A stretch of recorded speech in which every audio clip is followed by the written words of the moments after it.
Hello à toi et bienvenue dans ce podcast dans lequel je vais te raconter un peu mon histoire parce qu'on me pose souvent cette question. Mais Morgane, qui es-tu? Qui es-tu pour nous raconter tout ça, nous donner tous ces tuyaux pour développer notre activité? Tu nous encourages à parler de nous. Alors, est-ce que tu peux aussi parler de toi? Et je suis tout à fait d'accord avec ça et je vous propose du coup de parler de tout ça dans ce podcast, m'ouvrir avec le cœur, de façon transparente, avec également mes parts de vulnérabilité parce que c'est comme ça qu'on est humain, en fin de compte. Autrement, on serait tous des super-héros. Donc, c'est parti. Parlons de ça ensemble. Alors, donc, moi, c'est Morgane. Je viens de Suisse. Ça s'entend peut-être d'ailleurs à mon accent.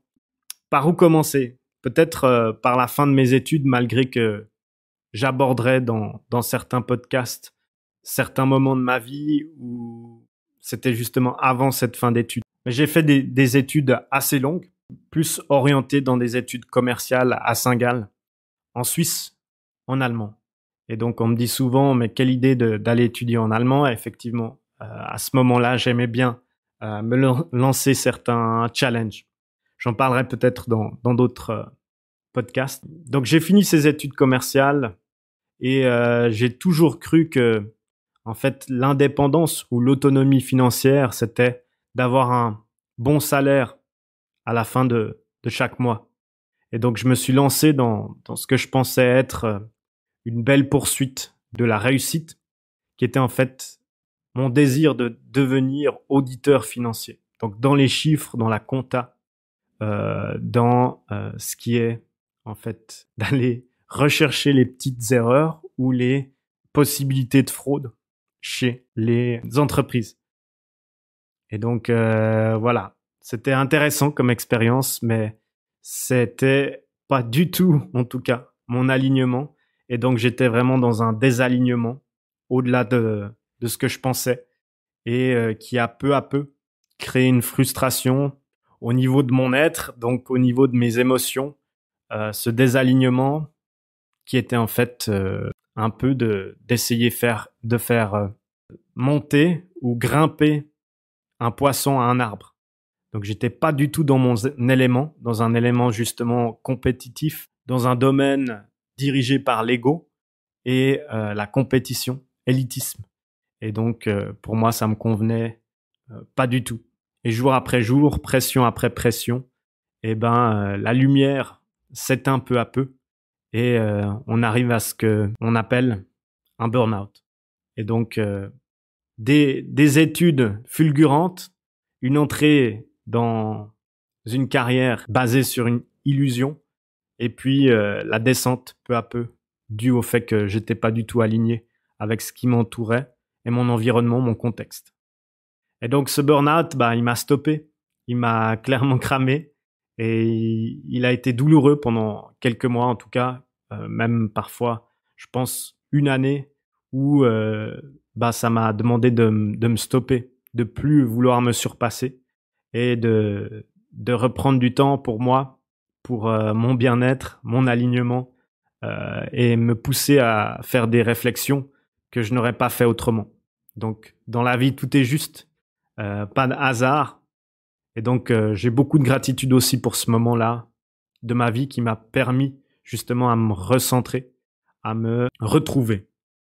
Et donc, c'est suite à ça, cet arrêt forcé que je suis parti justement voyager et faire ce qu'on appelle une grande aventure et me retrouver justement tout seul plusieurs mois en Amérique du Sud, donc Colombie, Pérou, Bolivie, dans des bus de 13 heures ou 14 heures de trajet, etc., où je n'avais pas du tout de technologie, pas du tout de compte, de numéros, de chiffres à regarder comme je faisais précédemment. C'était juste du temps entre moi et moi. Et donc, ça m'a poussé à un alignement à rechercher justement ce que c'était ma mission de vie ou mission d'âme. Et peu à peu, avec les différentes interactions que j'ai eues, les rencontres que j'ai eues durant cette aventure qui était pour moi une aventure sans fin, car quand je suis parti pour de bon. Elle m'a poussé justement à réfléchir à tout ce que j'avais vécu dans ma vie et trouver en fait le cœur de mon être-té, on dira, qui était en fait l'autonomie. L'autonomie, pourquoi? Et qu'est-ce que c'est l'autonomie? On pourra aussi en parler dans un podcast suivant si vous le souhaitez, s'il y a une question par rapport à ça. Mais l'autonomie, c'est en fait, c'est l'histoire de mon enfant intérieur, de mon adolescence. Et donc ici, un père qui a quitté le foyer très vite et qui m'a laissé donc avec ma sœur et ma mère, et avec un besoin ou une nécessité de me rendre autonome très vite sur plusieurs aspects de ma vie. Donc, par exemple, l'autonomie géographique ou l'autonomie financière. Donc, j'ai eu des jobs très tôt, à 14 ans, 15 ans, 16 ans. Je livrais déjà des médicaments pour certaines personnes ou certaines pharmacies où j'allais clairement promener des personnes âgées dans des centres. Donc voilà, c'est toute cette autonomie en fait qui a pris son sens quand j'ai dû me réaligner, quand j'étais face à moi-même durant ce voyage, et donc qui peu à peu m'a fait me lancer sur la route de l'entrepreneuriat, parce qu'en fait l'entrepreneuriat c'est aussi être autonome, pas dépendant, mais vraiment indépendant, devenir indépendant de tous les aspects d'une vie. Et peu à peu, donc j'ai commencé mon aventure entrepreneuriale suite au voyage que j'ai fait à distance. Donc, j'ai investi beaucoup d'argent pour me former, etc. Mais surtout, ce qui a été une révélation, c'est de trouver mon client de cœur, ce qu'on appelle justement un avatar, qui s'est fait seulement dans l'action. Donc, au tout début, je ne savais pas à qui j'allais adresser mes services, ce que j'allais faire, etc. Mais c'est grâce à l'action, grâce à la mise en place de choses concrètes pour développer mon activité de cœur, que j'ai pu trouver peu à peu qui était mon client de cœur. Et donc en fait, quand cet alignement s'est créé dans ma vie entrepreneuriale, ça a été l'activité qui se développe exponentiellement. En fin de compte, c'était une validation.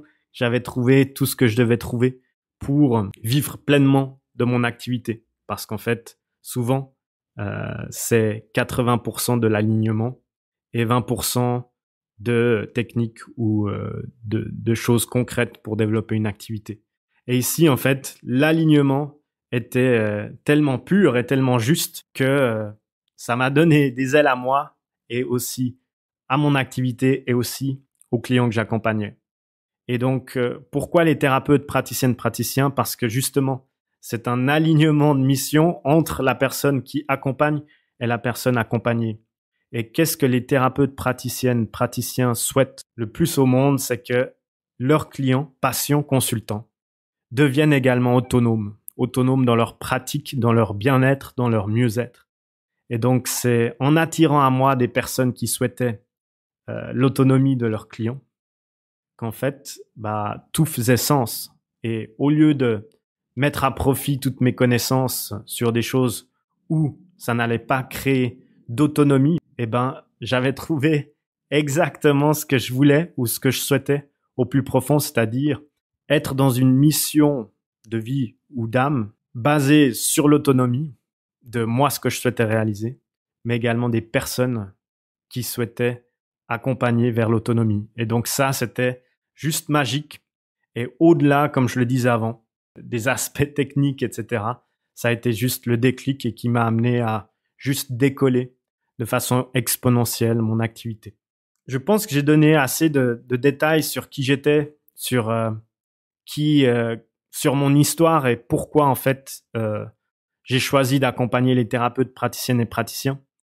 Je me suis ouvert aussi sur l'épisode de ma vie qui en fait changeait beaucoup de choses et qui m'a permis de devenir le poisson dans l'eau et pas le poisson qui essayait de grimper un arbre. Si ça résonne en vous, et je sais qu'il y a beaucoup de personnes qui sont en train de considérer une reconversion professionnelle qui fait justement plus de sens, qui peu à peu s'essouffle dans des choses qui ne sont pas forcément alignées, alors je pense que ce genre de podcast peut aider. Et le but, en fin de compte, c'est de prendre action quand on réalise quelque chose et pas rester trop dans sa zone de confort parce que ça s'accumule vers le bas, souvent. Et parfois, c'est bien trop tard de faire un changement radical. Voilà, c'était Morgane du coup. Je vous souhaite une belle journée. Prenez soin de vous. Prenez soin de vos proches. Si vous avez apprécié ce podcast, que vous pensez que ça peut être utile à un thérapeute, une thérapeute, praticienne ou praticien, alors n'hésitez pas à le partager pour le faire fleurir, comme je souhaite faire fleurir votre activité. À très vite.